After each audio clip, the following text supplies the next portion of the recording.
விஜயோட அரசியல் வருகையை ரிஃப்ளெக்ட் பண்ணுற மாதிரியே இருக்கிற இந்த TN 2026 படத்துக்கு தான் போயிருந்தோம். வடபழனி விஜயமால தான் இந்த படத்தை பார்த்தோம். தம்பி ராமையா எழுதின இந்த கதையை அவருடைய மகன் உமாபதி ராமையா வந்து திரைக்கதை எழுதி டைரக்ஷன் பண்ணியிருக்காரு. ஒரு சாதாரண நடிகனை உன்னை வந்து எம்ஜிஆர் மாதிரி மாற்றி எலெக்ஷன் நிற்க வச்சு சிஎம் ஆக்குறேன் அப்படின்னு உசுப்பேத்துறாங்க. அப்படி எம்ஜிஆர் மாதிரி நட்டி அவரை வந்து மாற்றுறதுக்கு அவங்க ஸ்டார்டிங்கில் எடுக்கிற அந்த முயற்சிகள்லாம் வந்து ஆரம்ப கால சினிமா காட்சிகளை பிரதிபலிக்கக்கூடிய அந்த சீன்ஸ்லாம் வந்து ஃபர்ஸ்ட் ஒரு 1 hour வந்து ரொம்ப போரிங்காக இருந்தது. ஆக்சுவலாக ரசிகர் மன்றத்தை நற்பணி இயக்கமாக மாற்றி திடீர்னு இப்போ இருக்கிற விஜய் மாதிரியான கெட்டப்பில் நட்டி வரும்பொழுது தான் வந்து படம் கொஞ்சம் சூடு பிடிக்க ஆரம்பிக்குது. சில இடங்களில் ஓப்பனாக பேசி சில இடங்களில் அப்படியே பூசி முழுகி இப்படி பலவிதமாக இவங்க வந்து காட்சி அமைப்புகளை வச்சிருந்தாலும் ஆவேகா தலைவர் விஜயை பிரதிபலிக்கிற மாதிரி தான் இந்த படத்துடைய நிறைய காட்சிகள் குறிப்பாக செகண்ட் ஹாஃப்லாம் இருக்கு. கதாநாயகனுடைய கெட்டப்ல இருந்து அவர் பேசுகிற வசனங்கள்ல இருந்து அதிபுத்திசாலிகள் வழிகாட்டிகள் அப்படின்னு சொல்லிட்டு கூட இருக்கிறவங்களுடைய ஆக்டிவிட்டிஸ் வரைக்கும் இவங்க என்ன நினைச்சு ப்ரொஜெக்ட் பண்ணாங்களோ தெரியாது. ஆனால் இது எல்லாமே இப்போ அரசியல் களத்தில் இருக்கிற விஜய் அவர்களை பிரதிபலிக்கிற மாதிரி தான் இருக்குன்றதுல சந்தேகமே இல்லை. ஆனால் எம்ஜிஆர் காலம் மாதிரி இல்லாமல் இன்றைய காலத்தில் ஒரு நடிகர் அரசியலுக்கு வந்தால் சுலபமாக வெற்றி பெற முடியுமா, அல்லது கடுமையான முயற்சிகளுக்கு பிறகு வெற்றிக்கான வாய்ப்புகள் இருக்குமா, இல்லனா வெற்றி பெறவே முடியாதா, இல்லனா அரசியலுக்கு வரக்கூடாதா, இப்படி எந்த ஒரு விஷயத்தையுமே தெளிவாக சொல்லாம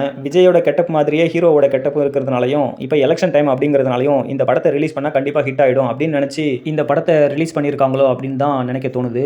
ஏன்னா கதாநாயகன் வந்து சிஎம் ஆகிறதுக்கும் முயற்சி பண்ணலை, ஆளுங்கட்சி கொடுக்குற ராஜ்யசபா எம்பி சீட்டையும் வாங்கிக்கிறதா சொல்லலை. திடீர்னு கூட இருக்கிற எல்லாரையும் கழட்டி விட்டுட்டு அடுத்த 10 வருஷத்துக்கு வந்து படம் நடிக்கிறதுக்கான டேரக்டர்ஸை டிசைட் பண்ணிட்டு தான் சொல்றாரு. இது ஏதோ நட்டி கெட்டப்பில் இருக்கிற உண்மையான அரசியல் நாயகன் விஜய் அவர்களுடைய திங்கிங்காலாம் இருக்கிறதுக்கு வாய்ப்பே கிடையாது. கதை எழுதின தம்பி ராமையாவுக்கு தான் விஜய் ஒருவேளை மறுபடியும் சினிமாவுக்கு நடிக்க போயிடுவாரோன்ற ஒரு எண்ணம் இருந்திருக்குமோ என்னவோ. தன்னோட கதை தன் மகனோட டைரக்ஷன் அப்படிங்கிறதுனாலயோ என்னவோ ஹீரோவை விட தம்பி ராமையாவோட கேரக்டர் தான் ரொம்ப டாமினேட் பண்ற மாதிரி இருக்குது. அது ஒரு கட்டத்தில் படம் பார்த்த ஆடியன்ஸ்க்கு வந்து வெறுப்பையும் சலிப்பையும் கொடுத்தது அப்படிங்கிறது தான் உண்மை.